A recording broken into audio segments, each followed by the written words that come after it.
দেখে নেওয়া যাক নামিব মরুভূমির ভৌগোলিক অবস্থান। নামিবিয়া দেশটির পশ্চিম উপকূল বরাবর আটলান্টিক মহাসাগরের সংলগ্নে এই নামিব মরুভূমি। এই উপস্থাপনায় আমি দেখাবো সোসুভলি এবং ডেডভ্লাই স্যান্ড ডিউনসে ভ্রমণ। আমার উপস্থাপনা অসম্ভব সুন্দর নামিব মরুভূমির স্যান্ড ডিউনসকে নিয়ে। নামিবিয়ার রাজধানী উইন্ডহোক থেকে আমাদের যাত্রা শুরু নামিব মরুভূমির পথে। প্রথম রাত্রিবাস সলিটেয়ার গ্রামে। বাঁদিকের রাস্তা চলে যাচ্ছে সলিটেয়ারের পথে। পথে বোর্ডে দেখলাম মকরক্রান্তি রেখা নাকি এখান দিয়েই পাস করে।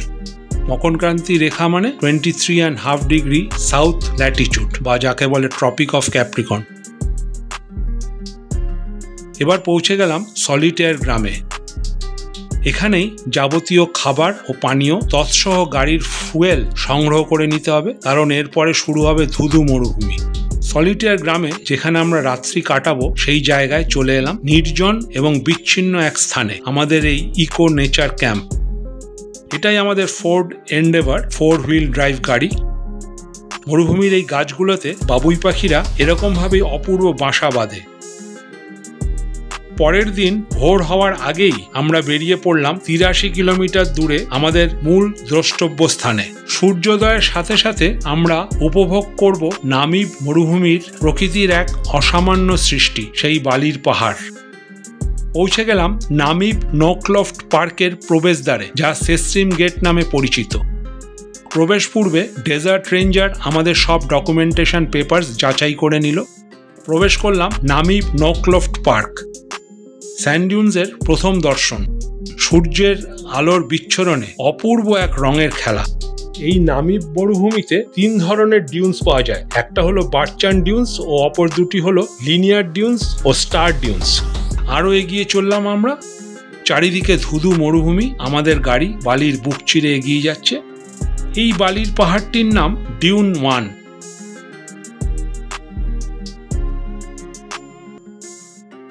অপূর্ব স্টার ডিউনস চারিদিকে, রৌদ্র ছায়ার এক মোহময় রূপ। নামিব মরুভূমিতে কিছু স্যান্ড ডিউনস আছে যা প্রায় 300 মিটার উঁচু এবং 32 কিলোমিটার লম্বা। So you can see all those star dunes behind me.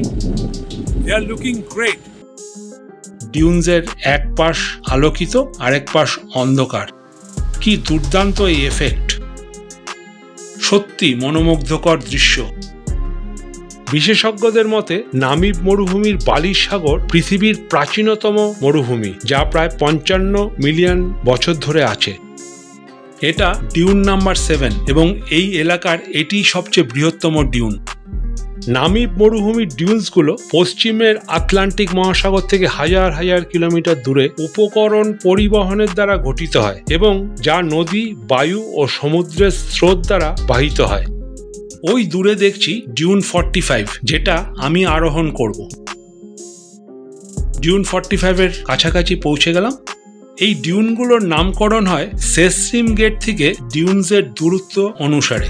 এই ডিউনটি 45 কিলোমিটার দূরে, তাই এর নাম ডিউন 45।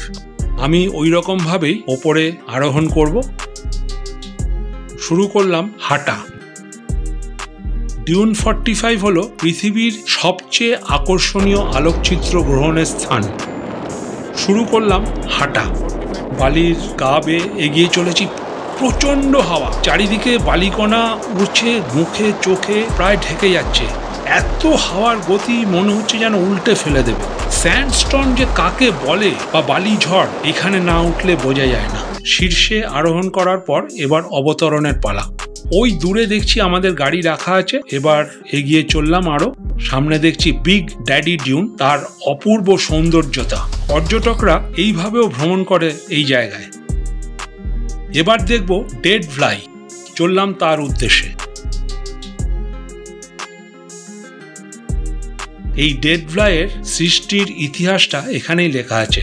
প্রায় 900 বছর আগে এখানের হঠাৎ আবহাওয়া পরিবর্তনে ডিউনসের এই অংশটা পার্শ্ববর্তী নদী থেকে বিচ্ছিন্ন হয়ে যায়।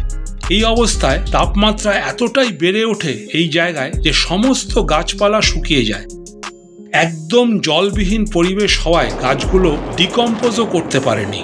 তাই শুকনো কালো কাঠে পরিণত হয়েছে। এক ভৌতিক পরিবেশ সৃষ্টি করেছে তারা। প্রায় 2 কিলোমিটার নামিব মরুভূমির বালির উপর দিয়ে আমরা হেঁটে চলেছি। যেতে হবে মূল স্থানে, সেই ডেড ফ্লাইয়ের মূল প্যানটাতে। এরকম প্যান প্রচুর জায়গায় ছড়িয়ে ছিটিয়ে আছে। আমরা যাব সবচেয়ে আকর্ষণীয় এবং সবচেয়ে বড় প্যানটার দিকে। পৌঁছে গেলাম আমাদের সেই মূল প্যানটা দেখতে। দেখছি প্যান ভর্তি শুকিয়ে যাওয়া সেই মৃত গাছগুলো। গাছগুলোর সামনে আমরা আরো এগিয়ে গেলাম। প্রকৃতির কি অপূর্ব সৃষ্টি!